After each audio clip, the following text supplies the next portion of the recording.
Essa música aqui, a história dela é interessante. O camarada perdeu o pai, o camarada perdeu a família toda no naufrágio. E ele foi tentado a questionar a Deus. E no momento que ele passou essa tentação por questionar a Deus, o que saiu da sua boca foi essa canção, que todo mundo vai cantar comigo, uma das músicas mais lindas da história do cristianismo. Põe a faixa 10, por favor.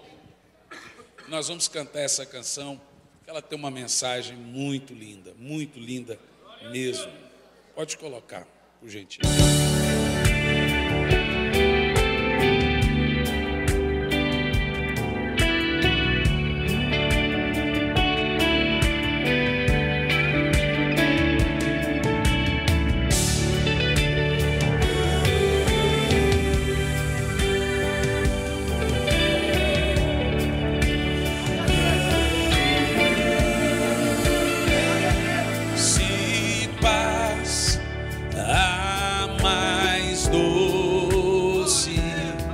Me deres gozar, se dor a mais forte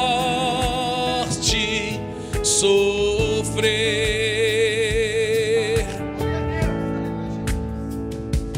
ó, seja onde for, tu me fazes saber que feliz com Jesus sempre sou.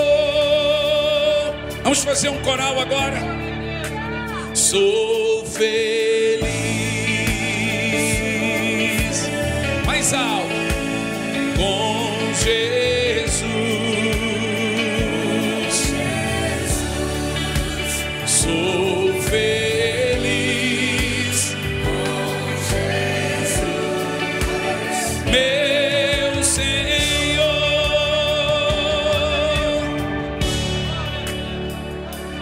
Embora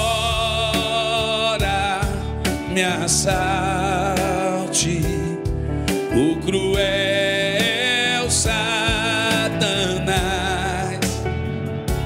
e ataque com vis tentações, ó, certo eu estou, apesar de aflições, sou feliz com Jesus, meu Senhor. Só quem é feliz faz um coral bonito. Sou feliz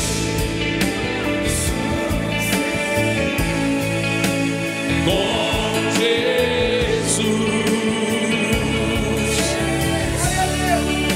Sou feliz com Jesus, meu Senhor.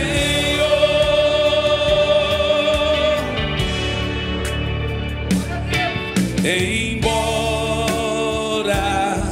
me ataque o cruel Satanás e ataque com vis tentações, ó, certo eu estou, apesar de aflições, em Jesus para sempre sou feliz. Cante o mais alto que você puder. Sou em Jesus, com Jesus. Sou feliz com Jesus.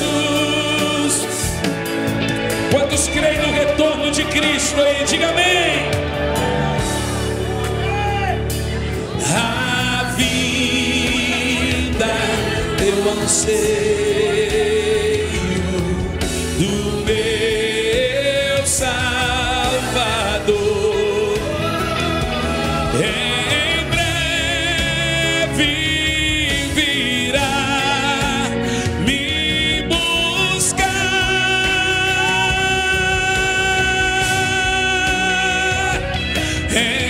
Então lá no céu vou pra sempre morar com os remidos na luz do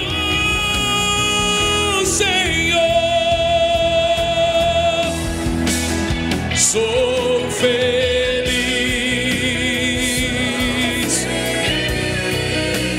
com Jesus. Sou feliz com Jesus. Meu Senhor, tudo entregarei, tudo entregarei. Sim, por ti, Jesus bendito, tudo deixarei. Vem comigo. Tudo entregarei. Que coisa linda. Tudo entregarei. Sim, por ti, Jesus bendito. Sim, por ti, Jesus bendito, tudo. Aleluia! Glória a Deus! Provérbios 1:24, vamos ler a palavra de Deus? Tá bom, obrigado. Bom, irmãos, os CDs estão lá atrás, depois para você adquirir. Vou dar aqui o pastor Marcos, os CDs de presente. Tá bom? Deixa eu pôr aqui. Diz assim, ó. Contudo, visto que convoquei ao arrependimento e vós recusastes, porque estendi a mão e não houve quem atendestes, em vez disso, rejeitastes todo o meu conselho e não aceitastes a minha repreensão. Eu, de minha parte, rirei da vossa desgraça. Zombarei quando o terror abater sobre vós. Isso aqui é Deus falando, viu, gente? É Deus falando. E vindo o flagelo como tempestade sobre vós, em vindo a vossa completa perdição como furacão, quando a aflição e a dor vos desesperarem, então suplicarão a minha atenção, entretanto não vos responderei.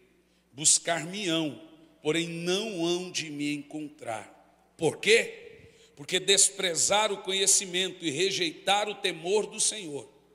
Não desejaram receber o meu conselho e foram indiferentes à minha pregação. Portanto, comerão do fruto das suas próprias decisões e atitudes, e se fartarão de suas próprias elucubrações inúteis. Senhor, fale conosco, que não seja eu quem fale, mas que seja o teu Espírito falando aos nossos corações nessa manhã. Agora você deve se segurar nas suas cadeiras, por coisas impressionantes que nós iremos ouvir nessa manhã. E nós estamos falando sobre as atitudes de um Deus santo contra os atos de homens completamente pecadores, inescrupulosos e caídos. O assunto em questão, o aspecto aqui em questão é a ira de Deus. E a ira de Deus faz parte do amor de Deus. Não confunda ódio ou ira com desprezo. Deus é um Deus que se ira. Deus não pode desprezar nenhum lado de seus atributos. Em Romanos capítulo 11, no versículo 25, se você puder abrir comigo, a Bíblia nos leva a considerar esses aspectos interessantes, que a Bíblia chama de aspectos da ira de Deus. Romanos capítulo 11, por favor. Glória a Deus, Senhor Jesus.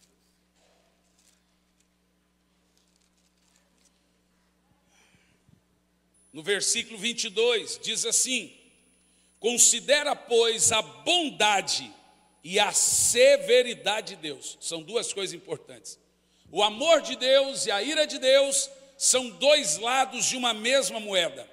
E aí, o grande apóstolo diz: severidade para com aqueles que caíram, porém bondade para contigo, desde que permaneça firmemente na bondade de Deus. Do contrário, você também será cortado. Você percebe que a Bíblia deixa claro que um bom crente, um bom servo de Deus, ele vai considerar duas coisas importantes, tanto o amor de Deus quanto a ira de Deus. São duas coisas que nós temos que levar em questão. E a ira de Deus, ela tem aspectos, ela tem várias maneiras de se entender. Por exemplo, nós temos os aspectos da ira, e o primeiro aspecto da ira de Deus nós chamamos de ira eterna. E a ira eterna é o inferno. O inferno é para onde vão as pessoas que negam o amor de Deus. Não é Deus que manda as pessoas para o inferno, são elas que não querem ir para o céu. Como o céu é morada de Deus, você não levaria o inimigo para a sua casa. E a Bíblia Sagrada diz que todos aqueles que amam o mundo se constituem inimigos de Deus. Então o inferno é um aspecto da ira de Deus, ou chamar de ira eterna de Deus, para onde vão todas as pessoas que rejeitaram o amor de Deus. Um outro aspecto da ira de Deus é chamar de ira escatológica. É quando Deus irá despejar sobre o mundo uma ira terrível no final dos tempos, com punições por aquilo que eles construíram, que Deus construiu, e destruíram o que Deus construiu. Essa ira, chamada ira escatológica, ela irá culminar no atual retorno de Cristo. Nós temos ainda uma ira chamada ira cataclísmica. É Deus revelando os seus sentimentos através da natureza. Então, constantemente você vê terremotos, furacões, enchentes, maremotos, vulcões, tufões. São aspectos, é a natureza gemendo e clamando pela santidade de um Deus completamente santo. Em quarto lugar, nós temos a ira consequencial. O que é a ira consequencial? A ira consequencial, meus irmãos, é a ira do plantar e colher. Inclusive, você é livre para plantar, mas não é livre para escolher o que colhe. Você vai plantar se for livre, mas será obrigado a colher depois que plantar. A semeadura é livre, mas a colheita é obrigatória. E dentro da ira consequencial, Deus age de três maneiras. Preste atenção. A ira consequencial é a ira do plantar e do colher. E dentro da ira consequencial, Deus age de três maneiras. Primeira maneira, tira do pecador o que ele mais ama. Segunda maneira, expõe o pecador a uma humilhação pública. Terceira maneira, permite que uma terrível maldição se instale na vida do pecador não confesso, do pecador não arrependido. E nós vamos tirar como base aqui a vida do rei Davi. Você conhece Davi? Davi começou bem, teve um período muito mal na sua vida e terminou bem. O próprio sábio, filho de Davi, disse que o final das coisas é mais importante do que o começo das coisas. Tem muita gente que começa no poder e termina na carne. Portanto, Davi começou bem, mas Davi se envaideceu com todo o sucesso que ele tinha. E agora, num dado momento, você conhece a história, Davi encontra uma mulher por nome Betseba, vê a mulher tomando banho, faz sexo com a mulher, engravida a mulher, e depois ele tenta reparar o seu pecado. Entenda uma coisa: você não pode consertar a sua vida, a não ser que Deus o faça. Toda vez que você tentar consertar a sua vida, você vai afundar mais ela ainda. Jesus disse: quem tentar salvar a sua vida vai perder. Não é papel para nós reparar os nossos erros, é para Deus. Davi foi tentar consertar a vida dele. Ele tentou de várias maneiras. Na última maneira, quando ele percebeu que não dava certo, ele tramou a vida de Urias. Vocês conhecem a história. Ele trama, coloca Urias na frente da batalha. Urias é assassinado covardemente, com requinte de crueldade. E agora lá está Davi, tranquilo como o grilo, de boa na lagoa. Não é assim? Mas nessa hora eu aprendo uma coisa: sai do buraco um personagem esquecido em nossos dias. A Bíblia chama esse personagem de perturbador. É o camarada que até você topar com ele, está tudo tranquilo na sua vida. Quando você topa com ele, você percebe que a casa caiu. O nome desse camarada é profeta. Uma geração inteira morre quando um profeta é mudo e não vê nada. Essa é uma geração de profetas calados, fazedores de média. Homens que estão mais preocupados com a sua reputação do que com o seu caráter. Você olha para mim, você sabe qual é a diferença de reputação e caráter? Muita gente não sabe. É a mesma coisa, a mesma diferença entre frutos e obras. Nós estamos vivendo dias em que as obras tomaram o lugar do fruto, em que a reputação tomou o lugar do caráter. Reputação é o que os homens dirão de mim no meu funeral. Caráter é o que Deus dirá de mim no juízo final. Reputação é o que os homens pensam. Caráter é o que Deus vê. É a mesma diferença entre frutos e obras. Normalmente, quando você vai confrontar uma geração perversa, pecaminosa, geração de falsos líderes, de falsos mestres, eles olham para você e dizem: pelo fruto conhece a árvore. Mas em Mateus capítulo 7, no versículo 15, Jesus começa falando assim: acautelai-vos dos falsos profetas. Jesus agora no capítulo 7, ele vai traçar características do que é um falso profeta. E no versículo 22 ele vai dizer: pelo fruto os conhecereis, não é pelas obras. E ainda no capítulo 7 ele cita um número de obras dos falsos profetas. Esses falsos profetas vão dizer o seguinte: curamos nós no teu nome. Quem são eles? Falsos profetas. E dizem ainda mais: expulsamos. Irmão, o que me assusta nesse texto é o termo expulsamos demônios no teu nome. Porque Jesus disse que um demônio não pode expulsar outro demônio, senão o seu reino seria dividido.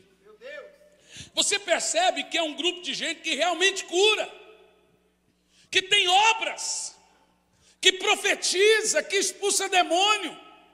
Mas aí Jesus vai dizer a esse grupo de gente: apartai-vos de mim, praticadores da iniquidade, que eu não vos conheço. Veja que no mesmo texto, Jesus separa o fruto da obra. Obra é tudo que eu faço para Deus. A igreja que eu construo, as almas que eu ganho, as missões, o paralítico que anda, o cego que enxerga, o morto que ressuscita, as pessoas batizadas, são obras. Olha para mim aqui. Obras e grandes obras. Obras é tudo que eu faço para Deus. Fruto é o que Deus faz em mim. Glória a Deus. A Bíblia Sagrada diz que é pelo fruto que você conhece, é pela obra interna do Espírito na vida de um indivíduo que você conhece. O fruto, irmão, é aquilo que eu sou em casa, com a mulher, com os filhos, é aquilo que eu sou quando ninguém está olhando. Isso é fruto. O resto é obra. Você não mede um homem de Deus pelos seus grandes feitos. Você mede um grande de Deus, um homem de Deus, pelos seus grandes frutos. Glória a Deus. A obra precisa ser realizada, o fruto produzido. Jesus disse que a árvore que não produz, porque é natural um discípulo de Cristo produzir bons frutos. Uma mangueira não faz força para dar manga, ela dá manga naturalmente. Uma ovelha de Jesus não faz força para produzir bons frutos, está na sua natureza. Glória a Deus. Aleluia, Jesus. Esse é o tema. Agora você pega a história de Davi. Betseba está grávida, ele tenta consertar a vida dele, tenta reparar o caminho dele e não consegue. Aí sai do buraco um perturbador, um profeta. Meu Deus. Dá de dedo em Davi.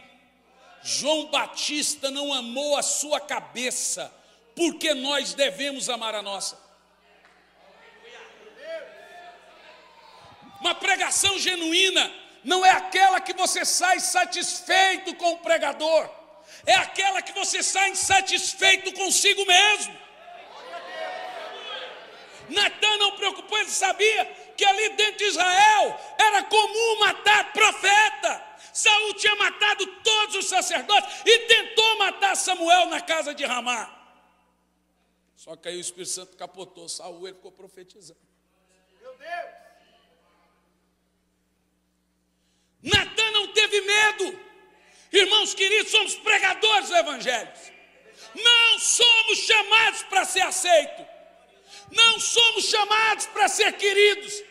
Não somos chamados para ter seguidores. Somos chamados para proclamar a verdade. Glória a Deus. Glória a Deus. Glória a Deus. Natan teve essa capacidade. E agora Natan conta uma ladainha para Davi. Davi cai na ladainha de Natan e olha para Natan e diz: quem fez isso merece morrer.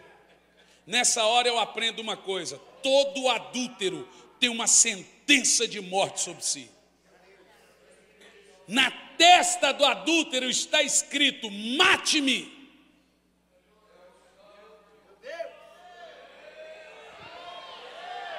Davi então tem a sua sentença, e agora Deus age com Davi de 3 maneiras. E olha de quem que eu estou falando: do homem segundo o coração de Deus. Você sabe, pastor Marcos, que eu sou taxado aí no Brasil um pregador muito duro. Essa tem sido a minha fama, do qual eu não acho ruim. Primeiro que eu acho que não existe pregador duro, existe texto duro. O pregador que não pode mudar a Bíblia.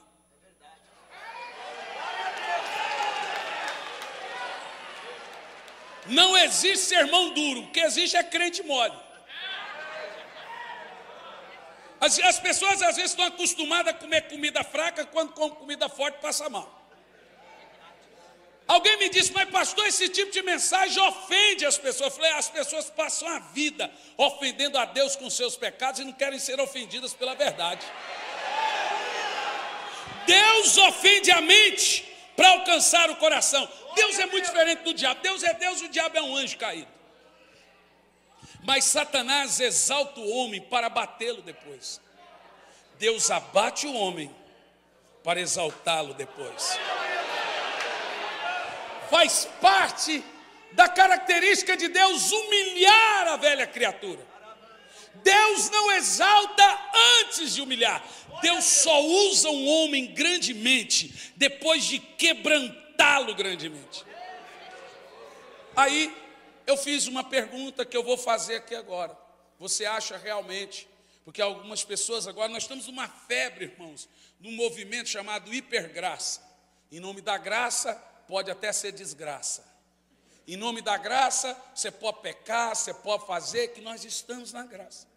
Pois bem, eu vou te fazer um questionamento e eu quero que você responda com toda sinceridade. Eu tenho um amigo íntimo meu, pastor de igreja, uma pessoa sincera, mas santo, um amigo precioso, que um casal de obreiros dele mentiu para ele. esse pastor muito íntegro, pastor sincero, muito amigo meu, entregou esse casal para morrer, porque mentiu para ele. Seja honesto. Quem acha que ele exagerou? Dê sua opinião, honestamente falando. O casal só mentiu para ele, ele falou, vocês vão morrer. Quem acha que ele exagerou? Dê sua opinião, irmão, até que prova o contrário, vai lá. Dê sua opinião. Quem acha que esse pastor exagerou? Você acha? Pois é, esse pastor é o Espírito Santo. E esse casal é Ananias e Safira. E o tempo é o tempo da graça. Cuidado. Um casal de uma vez, o que Ananias e Safira fez? Porque mentistes ao Espírito Santo, vocês vão morrer. Ó, se a moda pega. Quando você pega o profeta Natã, olha para Davi, confronta Davi, Davi está em crise, e Natã olha para Davi e diz, visto que com o seu pecado você desse motivo, que os inimigos do Senhor zombassem do Senhor, o filho a quem tu mais amas, vai morrer. A primeira coisa que Deus age com Davi, tira dele o que ele mais ama. Abra sua Bíblia em Salmos 39. Aguenta o tranco aí, irmão. Vai embora não. Salmos 39, no versículo 11.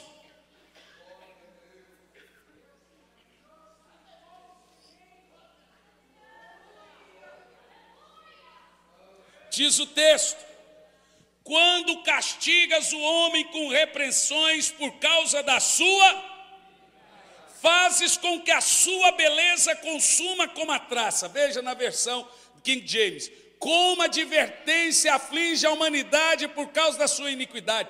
Corrói como a traça o que o ser humano mais valoriza.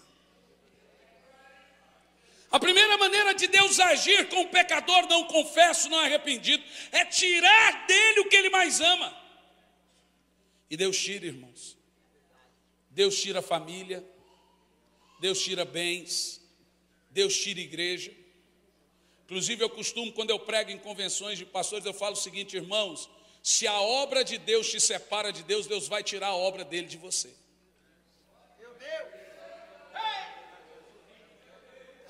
Ele tira igreja, ele tira família, ele tira filho. No caso de Davi, e agora? Agora você está dizendo, mas peraí, Davi e Betseba pecou e Deus pune a criança? Morte não é punição. Veja a sua Bíblia em Isaías, por favor. 57, no versículo 1.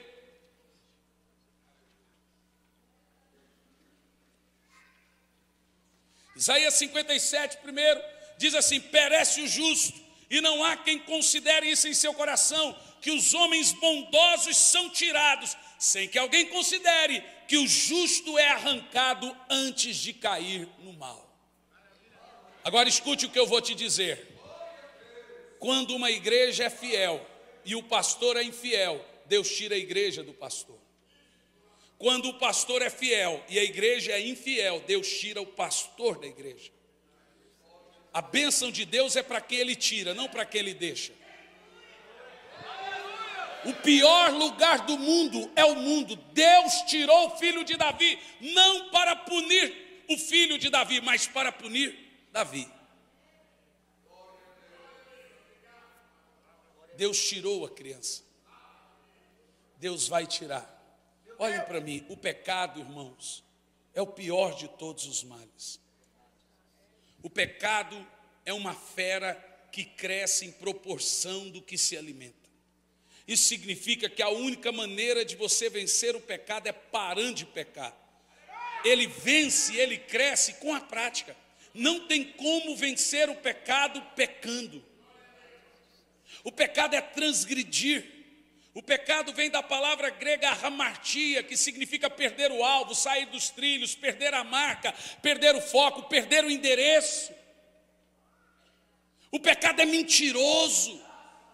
O pecado promete vida e paga com morte, promete liberdade e paga com prisão. O pecado te leva mais longe do que você jamais quis ir.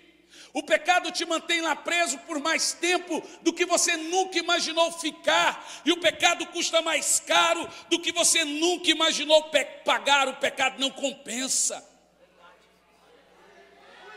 Glória a Deus. E eu vou mais adiante. O pecado do cristão, do filho de Deus, do que conhece a verdade, é pior do que o pecado do incrédulo. Porque o incrédulo peca contra a luz que ele não tem. O crente peca contra a luz que ele tem. Mas eu vou mais longe. O pecado do cristão, do conhecedor da palavra, é pior do que o pecado dos demônios. Porque um demônio nunca pecou contra o sacrifício de Cristo. Porque Jesus não morreu por demônio algum. Mas quando nós pecamos, pecamos contra o sangue do Senhor Jesus. E isso está registrado em Hebreus. Por favor, pega a sua Bíblia.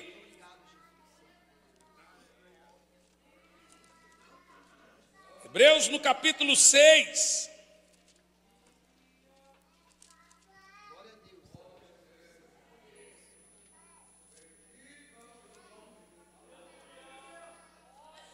Dez, 26 de Hebreus, diz assim, ó. Porque se vivermos deliberadamente em pecado, depois de termos recebido pleno conhecimento da verdade, já não resta mais sacrifícios pelos pecados, e sim uma expectativa horrível de juízo e fogo ardente. E agora a Bíblia chama de inimigo, presta a consumir os inimigos de Deus. Você percebeu? O pecado é um monstro. O pecado é enganoso, ele é cruel. Muda de vida, irmão, ou muda de Deus. Não, mas eu estou na graça, eu estou vivendo em outro tempo. É por isso que a coisa é pior. O apóstolo São Pedro diz que o juízo começa pela casa de Deus. E se o juízo começa por nós, onde vai se esconder o ímpio e o pecador? Esse homem, por nome Davi, não entendendo isso, cometeu atrocidades terríveis. Eu quero que você se lembre que Davi não era só rei, Davi era também profeta. Um adorador, que conquistou o coração de Deus. E agora Deus começa a tirar de Davi o que ele mais ama. Meu Deus. Segundo lugar, Deus expõe Davi a uma humilhação pública. Escute o que eu estou dizendo. Deus expõe Davi a uma humilhação pública. A Bíblia Sagrada diz: tudo que fizermos escondido será gritado dos telhados. Deixe-me te falar uma coisa. Não é o diabo que expõe o pecado da igreja. Na realidade, é vantagem para Satanás que você continua pregando, consagrando criança, ministrando ceia, fazendo casamento e em pecado.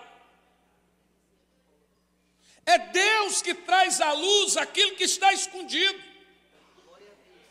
Veja, se você é um homem de Deus, a reputação que você tem veio de quem?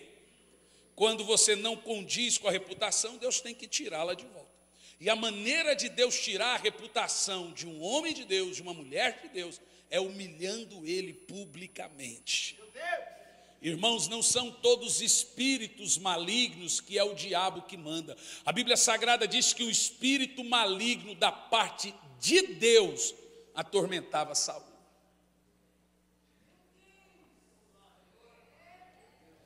Me cita, por favor, aí um espírito, dá um exemplo de um espírito que você acha muito danoso, que faz mal para o ministério, um espírito que destrói ministério. Cita um. Divisão, falsidade, mentiroso, adultério, pronto.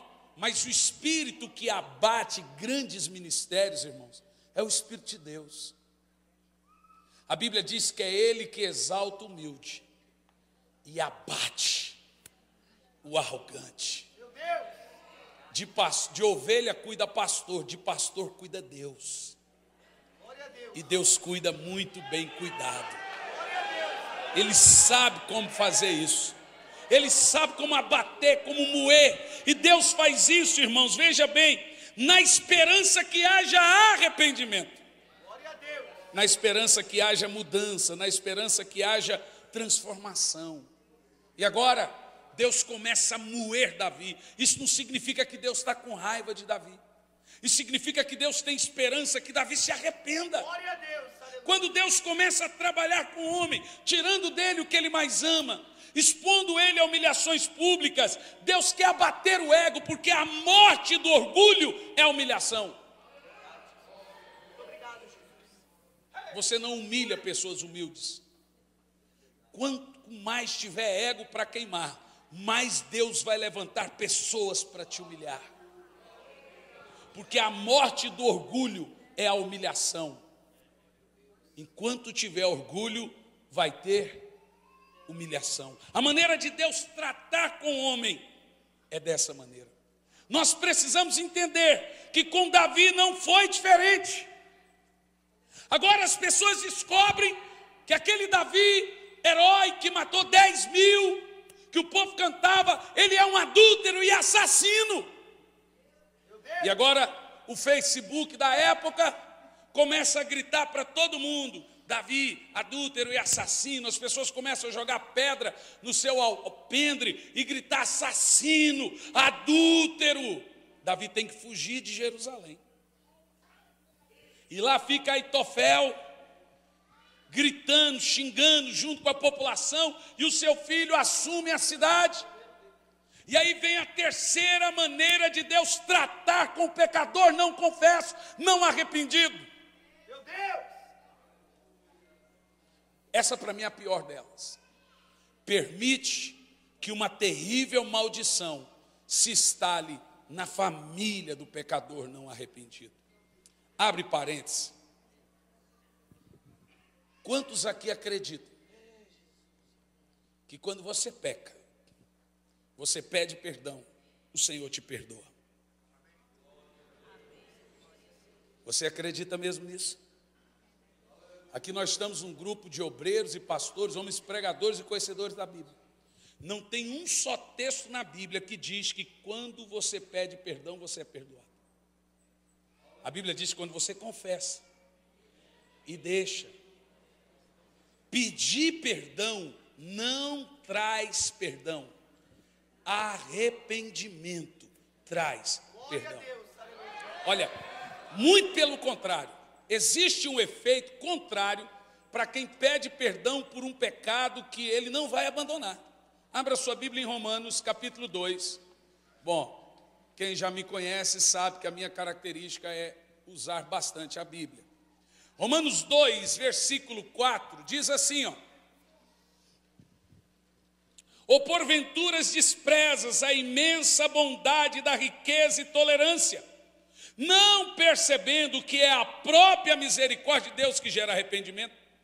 Quando uma pessoa chora por seus pecados e se arrepende, é misericórdia. Quando um profeta chega para pregar, confrontar, levar ao arrependimento, é graça e misericórdia. Quando você chora por seus pecados, é porque a misericórdia de Deus ainda está repousando sobre você. O homem não pode ser frio a duas coisas: a glória de Deus e ao seu pecado. Quando as lágrimas não rolarem mais dos seus olhos por causa dos seus pecados, é porque o Espírito Santo não está mais gerando arrependimento. Meu Deus. Agora olha o versículo 5. O versículo 5. Entretanto, por causa da dureza do teu coração insensível, e que não se arrependes, leia o resto, por favor, acumulas ira sobre ti no dia da manifestação do juízo. Você percebeu? Que o ato de você ficar pedindo perdão por um pecado que você não abandona, ao invés de você ser perdoado, você faz Deus se irar ainda mais com você. E não é difícil você entender isso. Quando alguém erra contra você, ele vem e te pede perdão. Como um bom cristão, o que é que você faz? Perdoa. Mas amanhã ele comete o mesmo erro, mas ele te pede perdão. Como um bom cristão, o que é que você faz? Mas depois ele vem e comete o mesmo erro e pede perdão. Como um bom cristão, o que é que você faz? Mas daqui um pouco você já começa a falar, camarada sem vergonha. Isso já começa a dar náusea, dar ira em você. E esse é o sentimento que é provocado em Deus. Meu Deus. Eu estava pregando numa igreja, no escritório do pastor entrou um menino confessando que caiu em pecado com a namorada. O menino chorava muito, o pastor segurou no ombro do menino e disse, meu filho, você pediu perdão? Eu pedi, pastor. Então descansa seu coração, Deus já te perdoou. Aí eu levantei na hora, falei, pastor, não estraga o menino, pastor. Deixa ele chorar e remoer o pecado dele. Porque essa lágrima dele é misericórdia de Deus. Não faça isso, pastor. E outra, ele pediu perdão não significa que ele se arrependeu. Pedir perdão, essa é uma cultura, irmãos, que nós temos que acabar a partir dos nossos cultos, pregando. Irmão, arrependimento não é só quando você chora. Arrependimento é quando você muda.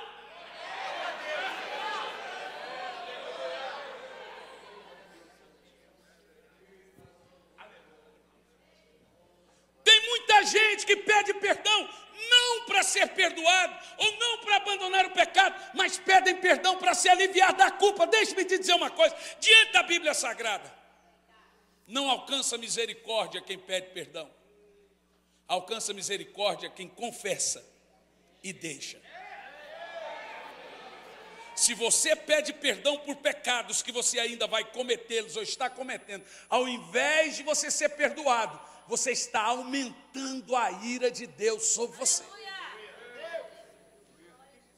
Não está havendo perdão. Não se iluda.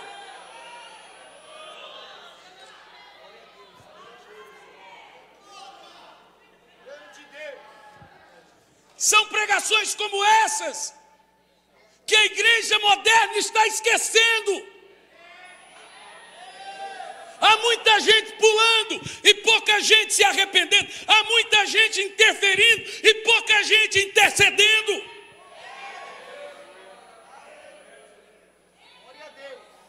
Como já dizia o irmão ali falando de Charles Spurgeon dizia, a profecia dele se cumpriu. Chegará o tempo em que veremos bodes entretendo lobos, em que veremos palhaços entretendo crentes com vontade de rir e não com vontade de chorar. O apóstolo São Paulo disse isso, que daria coceira, a pregação iria fazer e dar vontade de rir. As pessoas estão indo para o inferno e nós estamos dizendo a ela, vá rindo.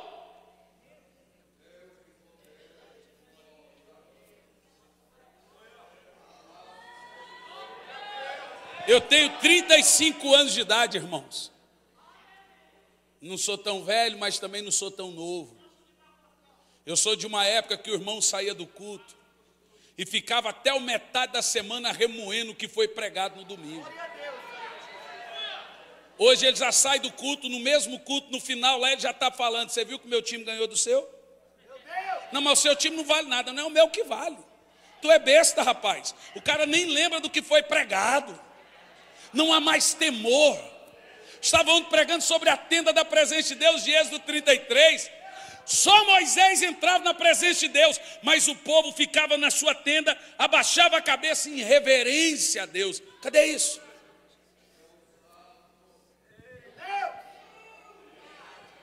Eu não estou sendo saudosista aqui, porque não é um pastor de cabelo branco pregando, defendendo a sua geração. Eu estou aqui pregando o que é verdade, irmão. Essa geração precisa mais de profeta do que de comida. Nós, pastor, precisamos voltar às veredas antigas. Precisamos voltar a chorar pelos nossos pecados e os pecados da nossa igreja.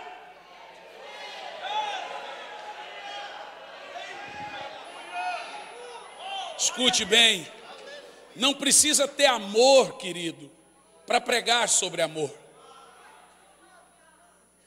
A mensagem de amor é necessária, mas eu não uso um pingo de amor para pregar sobre amor.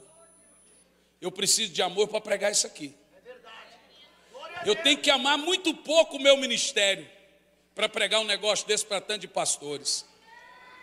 Eu tenho que amar quase nada o meu ministério para pregar isso aqui. como eu estava em Manaus, pregando essa mensagem, o pastor me tomou o microfone e mandou eu embora. Ninguém vai gritar com o meu povo não tem pecado. Eu falei, eita, que coisa boa.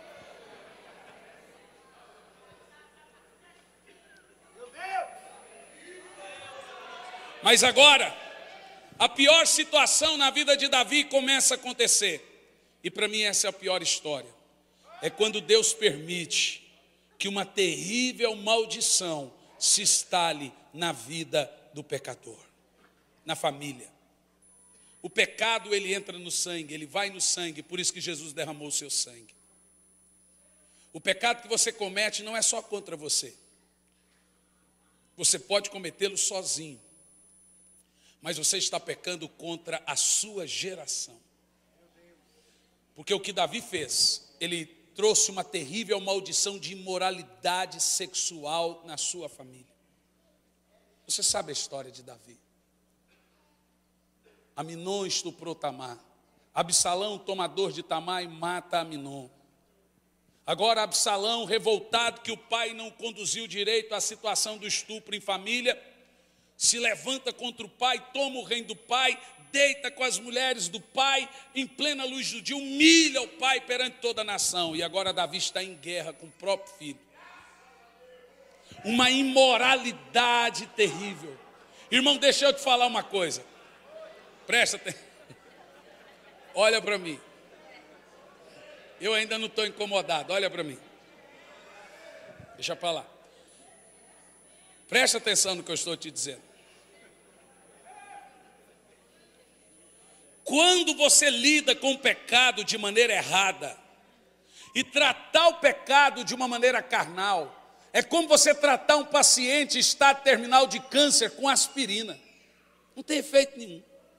Essa geração, pastor Marcos, mudou tão drasticamente a sua pregação que até os ímpios perceberam. As pregações não têm mais efeito nenhum no caráter das pessoas. Nenhum. Quando nós lidamos com o pecado de maneira correta, o pecado é tratado. Mas Davi lidou com o pecado dentro da sua família de maneira errada. Ele lidou de maneira errada com o seu pecado, e agora lidou com o pecado de maneira errada na sua família. Pecado tem nome. Pecado tem endereço. Eu sou pastor de uma comunidade, e um pastor de nossa igreja lá no Maranhão caiu em adultério. Bom, eu estou aqui pregando para obreiros, né? E ele veio confessar o seu pecado. Eu disse, olha meu irmão, eu vou te afastar da igreja por 1 ano e meio, e nós vamos tratar você. Você vai continuar recebendo o salário, participando das reuniões de obreiro, mas eu vou sentar com você e sua esposa, e você vai confessar para ela. Pelo amor de Deus, pastor, se eu fizer isso, meu casamento acaba. Falei, ele já acabou, só ela que não sabe. Você vê como são as coisas? Falei, não é só a sua esposa, porque o pecado do líder é o pior pecado de todos. Porque o líder, quando peca, ele peca contra o maior conhecimento. Então o pecado do líder também é o mais hipócrita, porque ele condena em público aquilo que ele faz no secreto. O que tem de pastores que pregam dízimo e não dizimam do seu próprio salário na igreja que ele pastoreia?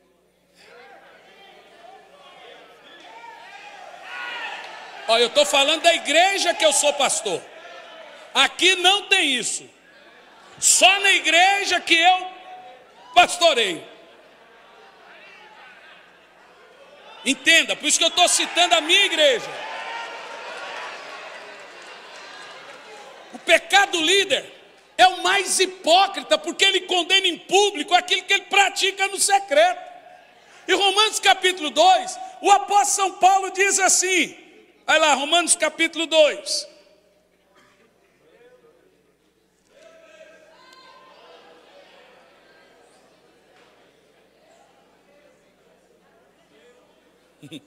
Esse texto é muito duro, irmãos.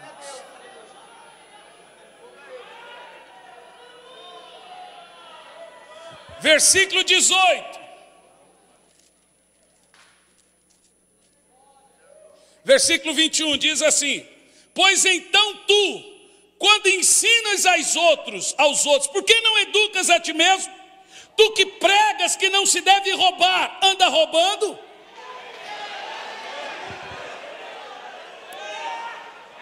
Eu gosto de citar a Bíblia, porque se você não gosta, vai falar com o autor, né?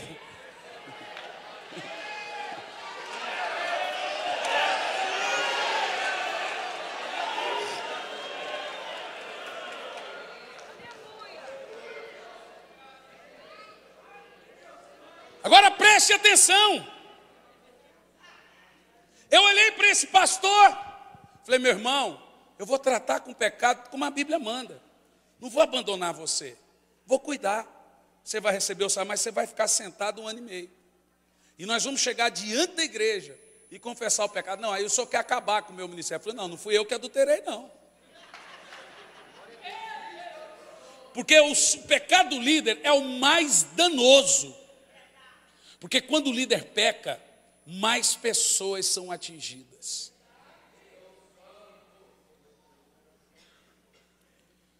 Nós não podemos tratar o pecado de uma maneira carnal. Nós temos que tratar o pecado de maneira correta. Pastor, mas a minha esposa está grávida de 5 meses. Falei, eu vou esperar ter filho. 5 meses depois a gente conversa. Ele preferiu sair da igreja e pôr outra placa. Vai continuar pecando, porque não quer ser tratado.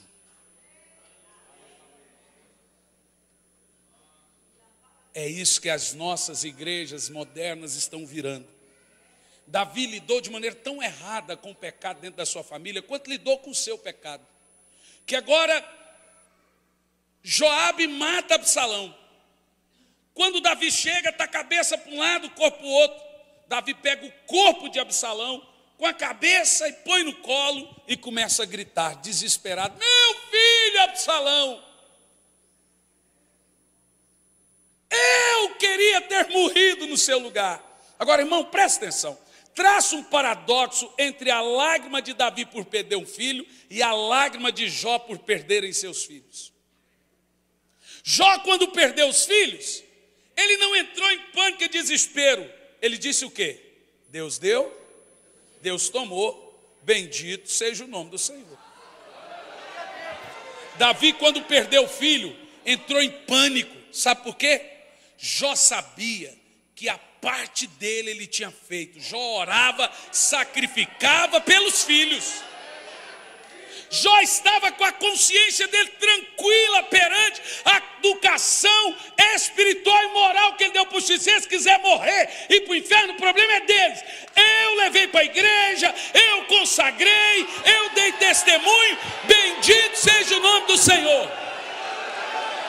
Agora Davi não. Não adianta agora Davi pegar o filho e pôr no colo. Tudo que Absalão queria era um abraço e ele não dava.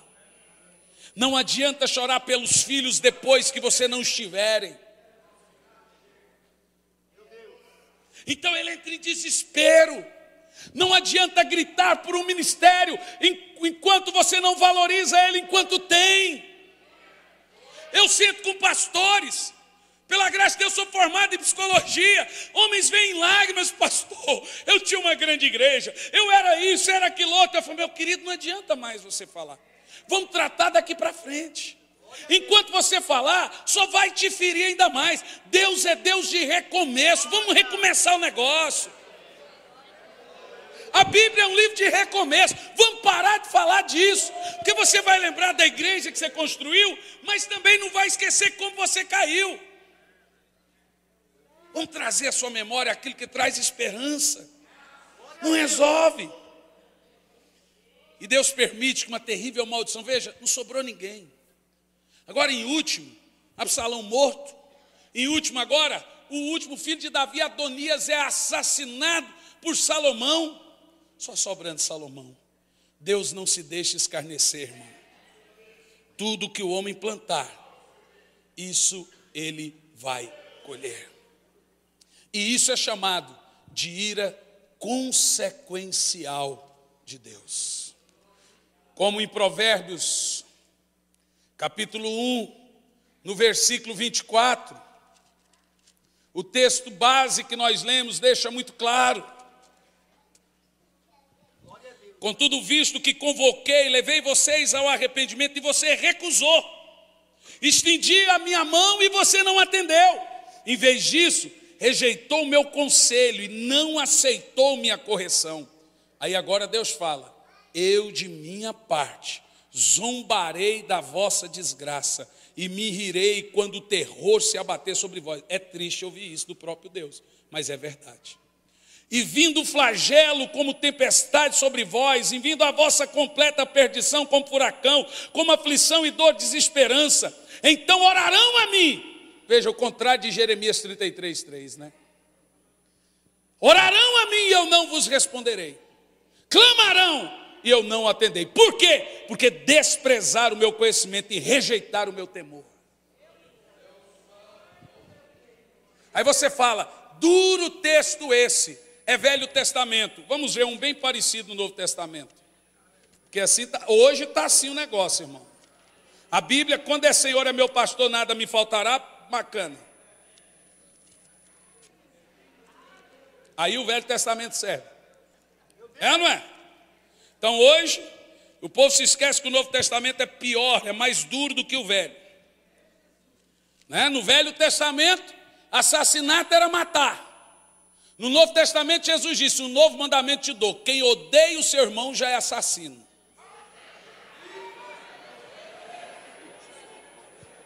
No Velho Testamento, adultério era fazer sexo. No Novo Testamento, Jesus diz, em Mateus capítulo 5, a partir do 22, um novo mandamento eu te dou: quem cobiçar uma mulher, já adulterou. Se eu fosse escolher, eu ficaria com o velho.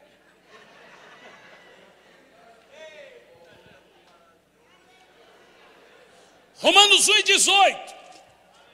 Todos nós sabemos, irmãos, todos nós sabemos que a carta de Paulo aos Romanos é a entrada do Evangelho da Graça. Agora olha como começa o Evangelho da Graça no versículo 18. Porquanto do céu se manifesta a ira de Deus. Graça. Graça. Lá no Novo Testamento você já não tem em Apocalipse um cordeiro que tira o pecado do mundo, como João 1:29. Lá em Apocalipse, capítulo 6, versículo 15, diz: quem é este que está sentado sobre o trono, com seus olhos enfervescendo de fogo? Fugi e correi daquele que está sentado sobre o trono e da ira do cordeiro.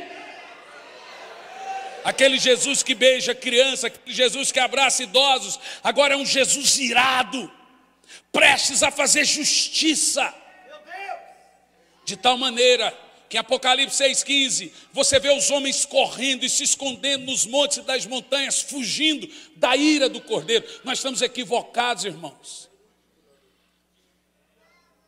Nós estamos esquecendo que Deus é amor, mas também é justiça.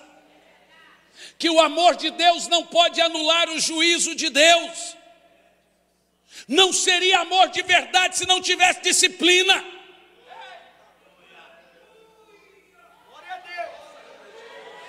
Nós precisamos nos quebrantar. Agora olha para mim. O irmão do teclado vem aqui para parecer que está terminando. Olha aqui para mim. Preste atenção.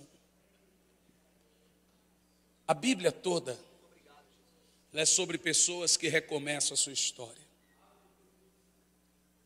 Eu não sei se você percebeu, a Bíblia quase toda foi escrita por 3 assassinos. Moisés, assassino. Davi, assassino. Paulo, assassino de crente.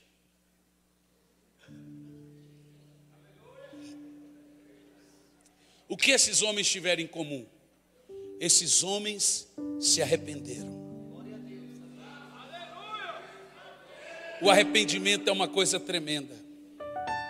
A primeira pregação evangélica não é sobre amor, não é sobre misericórdia, não é sobre bondade, não é sobre a graça. A primeira pregação evangélica na Bíblia está em Marcos 1:4. Marcos, o primeiro evangelho da Bíblia, está escrito assim: Assim apareceu João no deserto pregando arrependimento para a remissão de pecados. Eu estou aqui desesperado nessa manhã. Não tenha nenhuma pretensão em confrontar pastores tão de Deus, que de história tem mais do que eu tenho de idade. Não estou sendo audacioso. Para mim, é um desespero ter que pregar uma mensagem dessa para pastores tão sérios. Eu tenho que estar muito preocupado com Deus e menos preocupado com a minha reputação e com a minha agenda. Eu corro muito mais risco em perder igrejas para pregar, pregando isso, do que ter convites.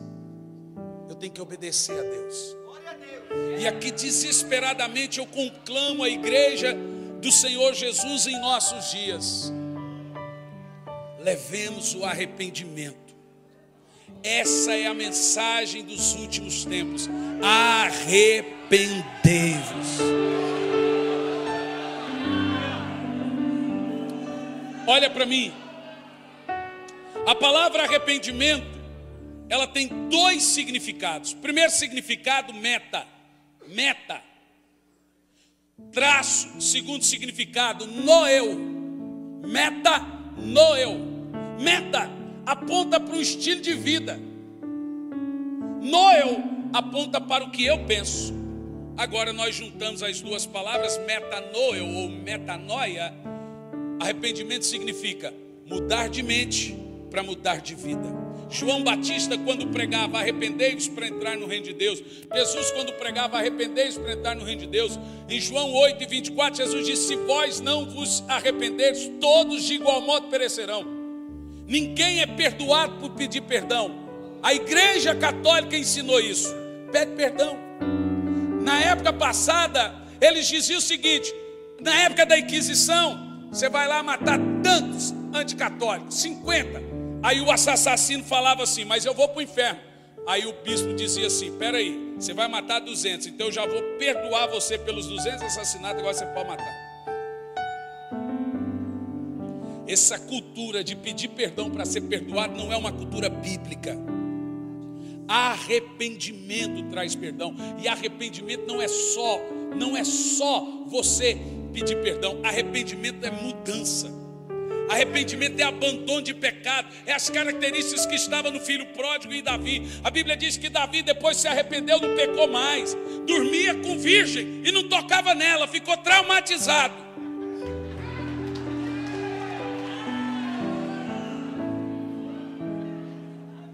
Esses homens não cometeu mais esses tipos de pecados. Arrependimento é mudança. Arrependimento é você abandonar o erro e vir para a luz.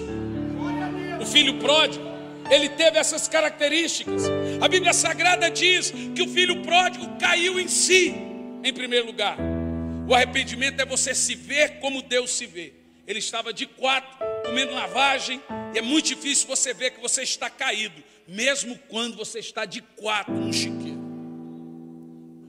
Se ver e ver os seus pecados não é fácil. Antes do pecador ver Deus, ele tem que se ver como Deus o vê. Não existe amor a Deus se ainda tiver amor ao pecado. O pecado vai acabar com você, irmão. Muitos ministérios, agora tem a veia profética, o Senhor está dizendo aqui nessa manhã, tem muitos ministérios aqui por um fio, porque há irmãos flertando com pornografia. Você consegue se ver livre da culpa apagando o histórico? Você apaga o histórico, mas se vê livre dos olhos de Deus?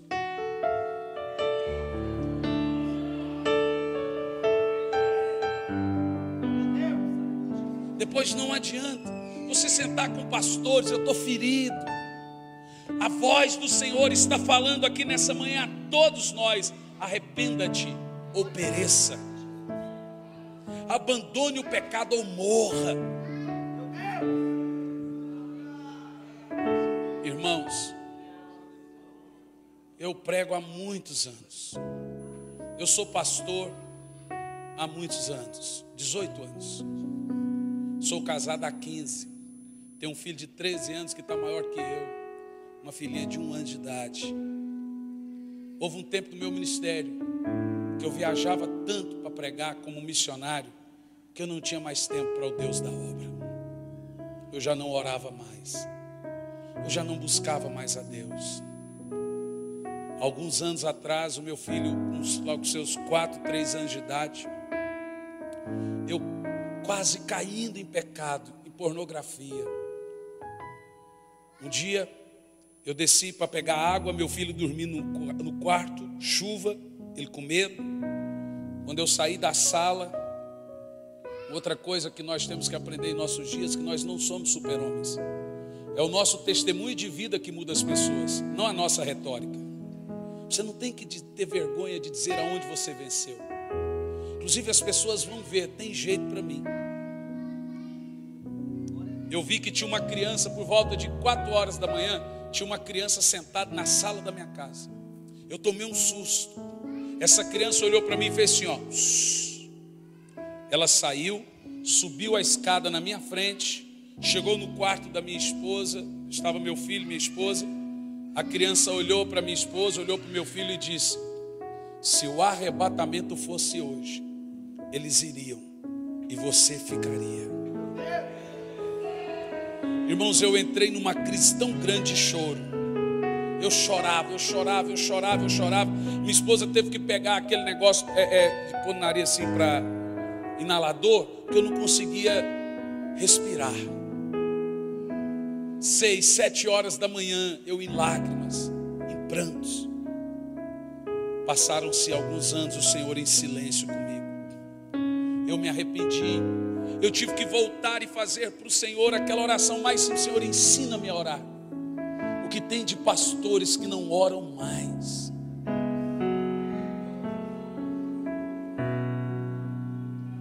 E eu não estou falando nenhuma besteira. Você sabe que eu não estou falando nenhuma besteira. E eu não conseguia orar.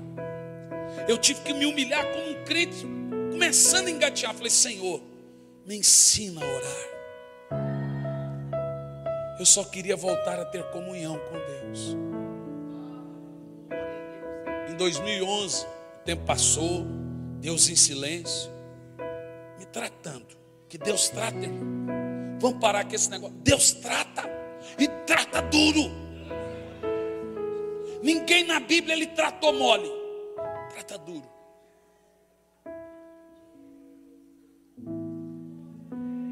Eu estava em São Luís do Maranhão, agora já com meu tempo com Deus, organizado, buscando a Deus, 9 horas da manhã, dia 24 de setembro de 2011, dia do meu aniversário. Bato na porta do hotel. Estava pregando, descansando. Quando eu abro a porta, um homem entra dentro do quarto e senta na cama. Eu falei: ó, peraí, você abre a porta do hotel, alguém entra e senta e você não conhece. O que você faria? Eu fui na direção daquele homem. Quando eu olhei para o rosto dele, era o rosto da criança de alguns anos atrás. O mesmo anjo. Ele olhou para mim e disse: eu vim aqui hoje passar o seu aniversário com você, porque eu tenho atendido o seu clamor de arrependimento. Deus é muito misericordioso. Enquanto o sol estiver ardendo, toda pessoa que se arrepende será perdoada. Não existe pecado grave demais para um coração arrependido. Aquele que confessa e abandona alcança misericórdia. Irmão, o inimigo que você recusa vencer é o que vai te derrotar. Se você não matar essa fera vai matar você. Arrependa-te. Arrependa-te. Abandone a mentira, a pornografia. Você que está roubando do Senhor aquilo que você não prega para os membros da igreja não roubar. Você que está em adultério, você que já está flertando com uma irmã na igreja, uma irmã com o irmão, você que está vivendo um ministério carnal, sem o Espírito Santo, arrependa-te e depois leva arrependimento à sua igreja, porque todo avivamento começa com arrependimento. E eu concluo aqui dizendo que a maior arma para se manter de pé é a vida de oração diária. O crente que ora deixa de pecar. O crente que peca deixa de orar. Jesus não ensinou ninguém a pregar. Jesus não ensinou ninguém a expulsar demônio. Jesus não ensinou ninguém a curar. Ele mandou, mas ele nos ensinou a orar. Se você não orar, você vai cair. Jesus disse: vigiai e orai, para não cair em tentação. Eu quero que você fique em pé no seu lugar.